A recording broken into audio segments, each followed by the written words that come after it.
Welcome to Talent Talks, quick fire questions to get to know leaders in recruitment. I'm Tom, founder and CEO at Pinpoint, and today I'm joined by Charlotte Williams, Talent Acquisition Manager at Good Energy.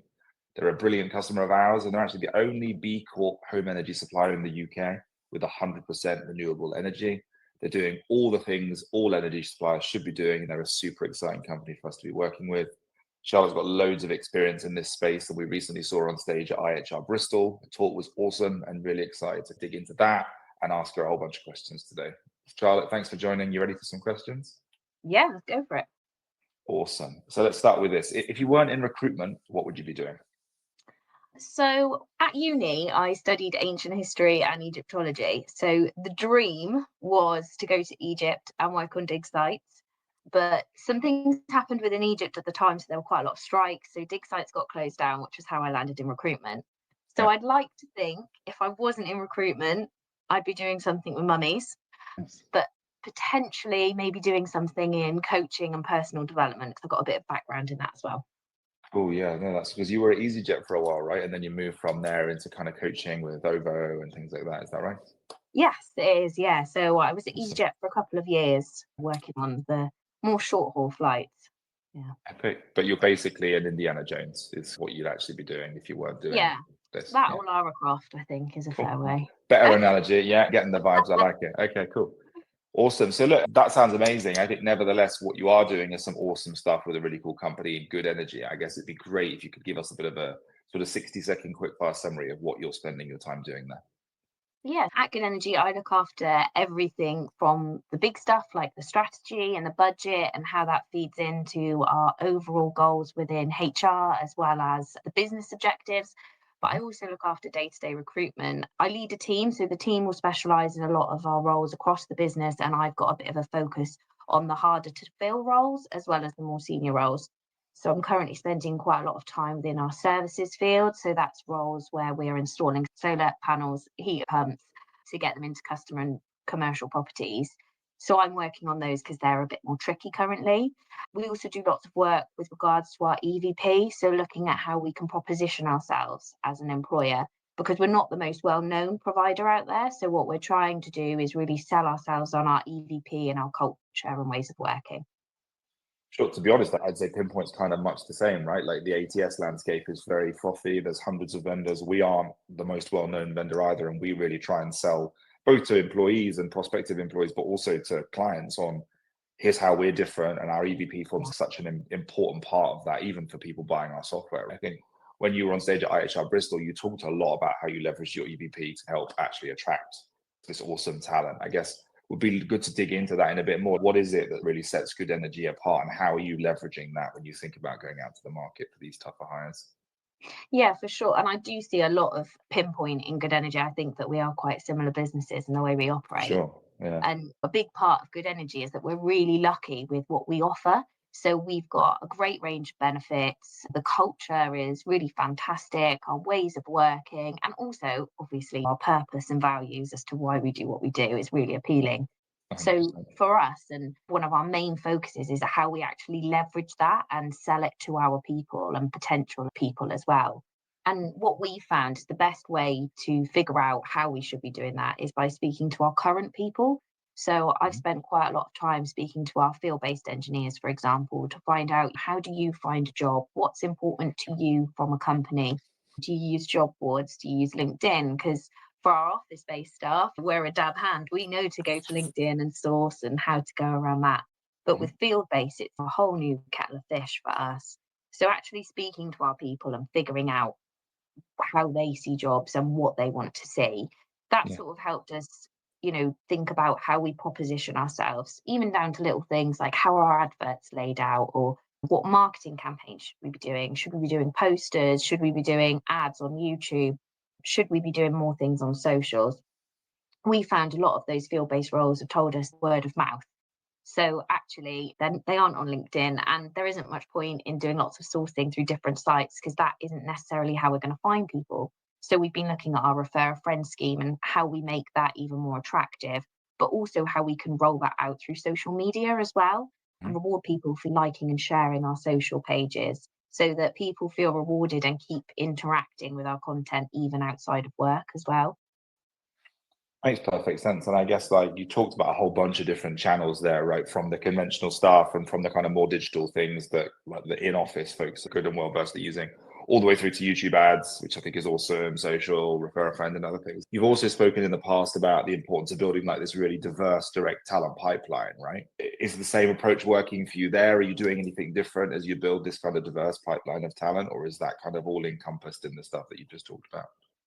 No, there's definitely more to that, I would say. And a big part of that for us is looking at our job adverts. And I think it's really easy when you're creating a job advert, managers and the TA teams alike, you want to find this unicorn of a candidate most times. So you're filling your essential list with everything that you Yeah. think is the most important. But Yeah. actually, your essential list should be just that. What is essential? There are Mhm. some things that you shouldn't need to put in there, I don't believe. For instance, communication. If that's in your about you section, it Yeah. doesn't need to be in your essentials. And that should be something you're assessing during the assessment process. You don't want to put people off by having a huge list. Being able to tailor it and keep it to if there's actual experience or qualifications or something a bit more tangible that people can go, oh, yes, I have that. It's less subjective and it opens up the pipeline and means that you can get more candidates through. Another big thing that we do is we show the salary on every single role that we advertise. So we're Yeah. actually a founding partner with We Show the Salary, which is a new sort of campaign running to encourage employers to do more around showing their salary. And that's a huge part. If you want to build a diverse pipeline and you want to encourage more of a gender balance across applications, showing the salary on all roles is a clear win. We also do a lot around hybrid working. We are based in the very lovely Chippenham. However, it is out of the way for a lot of people. So we utilise hybrid working, people either coming in once a week, month, or quarter, based on how far away they are. And that's helped us to really open up the pipeline and get more candidates through the door, essentially. Also, for our field-based roles, we're in the process currently of looking at more apprenticeships and training opportunity. Even if there isn't an apprenticeship we can offer for particular roles, is there a way we can offer on-the-job training so we can take people in with no experience and train them ourselves? Again, trying to diversify our pipeline, but also create that loyal talent that is more likely to stay as well. Yeah. Look, there's just an absolute treasure trove of advice there. So much appreciated. I think there's so many things people can take from what you've just said and apply to their own businesses. And I totally agree with the kind of I'm hearing a lot of people talking about this kind of buy versus build approach to talent in terms of this apprenticeship scheme, building a loyal base of people, really delivering value up front beyond just the salary and actually taking people on a journey with skills development and stuff. And the impact that's making on retention and engagement moving forward, I think is huge. So like Yeah. I couldn't agree with you more on that. I think that's super useful. Thanks. I'd love to dig into sort of data and metrics and how you're aligning your strategy with the business. I think before we do that, I've just got two wildcard questions and I'm going to throw them at you both at the same time, if that's cool. One, if you could swap jobs with anybody else at Good Energy for a day, who would it be and why? So, just for a day as well, I think either one of our project managers or proposition managers. So I'd be so curious to know more about how they run new ideas for the business. So whether it's looking at new tariffs or how we bundle together our solar and heat proposition along with our energy proposition. I think that's really interesting and there's so much cool stuff that can be done there. I think that would be really, really cool to find out more about. I don't think I'd be able to help them much because obviously that's not my bag, but Yeah. it'd be great for me. No, look, I think it's really cool, and obviously it's a bit of a wild card, random question, but I do love the intent of it, right? Like I've just been speaking to one of our account execs, and they're actually going to go and work in the office of one of our clients for a day and sit behind their Cool. prospect and just look over their shoulder and kind of pepper them with questions and just shadow them and understand more about their day and what they do, because I think there's so many things you can observe. Like obviously this AE already knows the space very intimately and they understand their customers and things like that. They understand the value that we're delivering, but it's only when you actually watch somebody use the products and watch somebody go Yeah. about their day that you identify the 100 ways that we haven't quite appreciated exactly what matters to these people. And so I think actually internally being able to go and stand in someone else's shoes for a day and see what their pain points are and what's going well is super Okay. useful. So that was actually genuinely really interesting. I think a complete aside from anything to do with everything else we're going to talk about, but what is your favorite karaoke song? Probably not that appropriate, but I really I would have to say Colt 45 would probably be my go-to. I love that as a choice. It is wildly appropriate. Congratulations on your taste. I think that's fantastic. Thanks very much. No sweat. Um, Okay, cool. Back to the data and the geeky stuff. So I think you talked a lot so far about all the various things, and there's a lot of them that you're doing to build EVP, get messaging out there, attract the right talent, build the right talent. What are the data and the metrics that you're using on the back end of all of that stuff to actually measure success?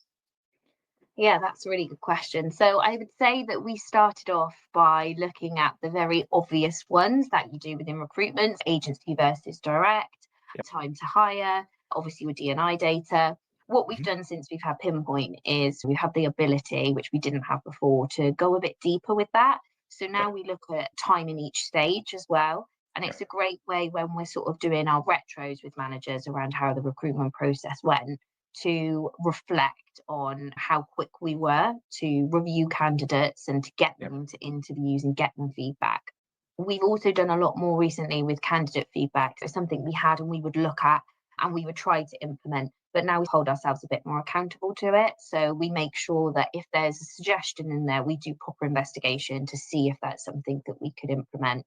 And that has massively helped. It's helped us develop our interview packs. So prior to an interview, we will send a candidate a pack around what to expect, the different competencies that they might get asked questions on, as well as a bit of an overview of all of the different changes we could make to the process to make it more accommodating for them as well around reasonable adjustments. So that's really helped us look at how we do things a different way. And now from feedback off that, again, we're looking at, okay, can we do interview packs that are videos? So it's us recorded talking to candidates before the interview. Yeah. No, I love that. And I think, look, that what I find interesting, and it's such a good reflection of your brand, is there's so many things that people could have said and that you could have said in answer to the question about what matters to you and what are the metrics that drive change and things like that. But the ones that you use were both super candidate focused, right? It's essentially, what are we doing to make the candidate experience better? You talked about candidate experience surveys and you talked about keeping that feedback loop really tight and then iterating on that, which I love.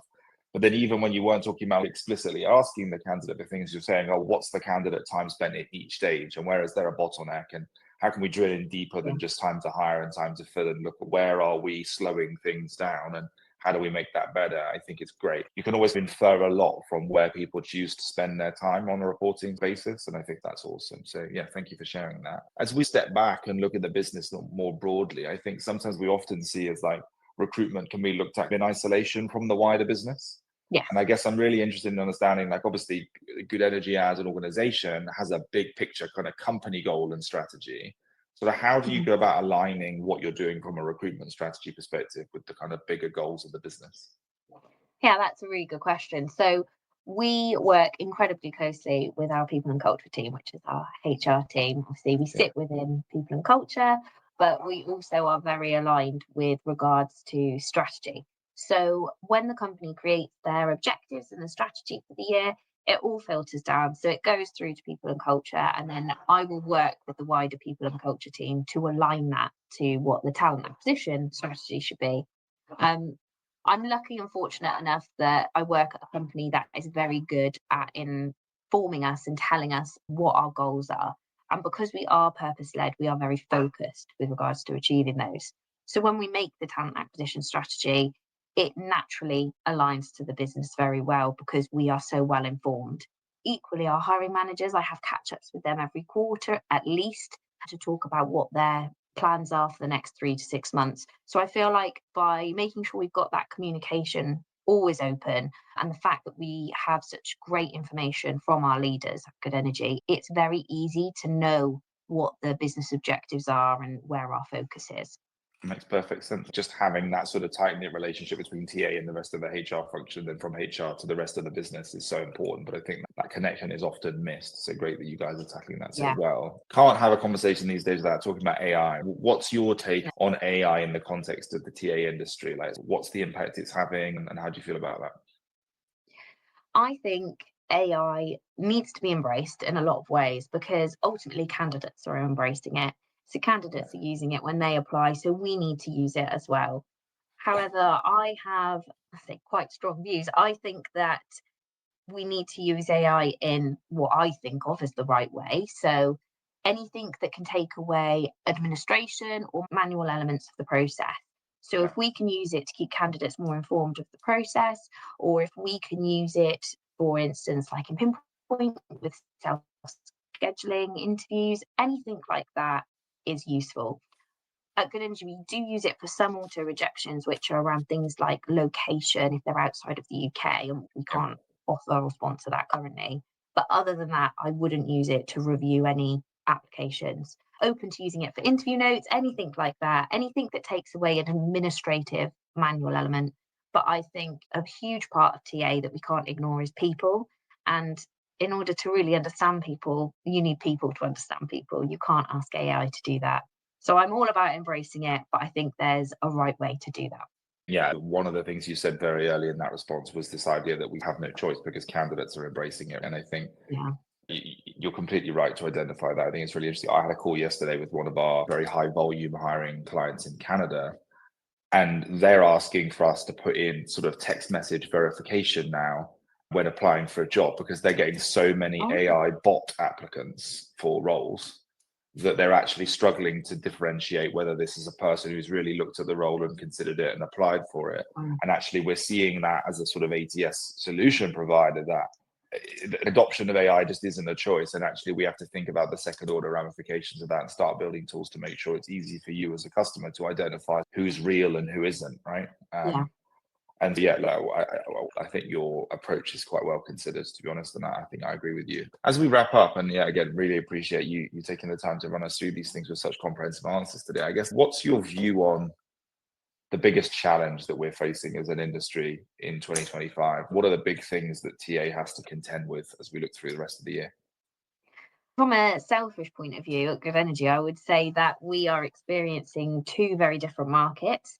So for some of our roles, we're seeing an absolute flood of applications, which again, I do think is probably linked to AI. But then also in some areas of the business, so for instance, our engineers and people in the field, there is an absolute, to use the opposite, drought of applications, and there aren't any people. So I think that is going to be the biggest challenge, is figuring out how we manage the two, how we can get through the flood of applications and make sure people still have a great experience, but also how we can talent pipeline for the difficult to fill roles for the future.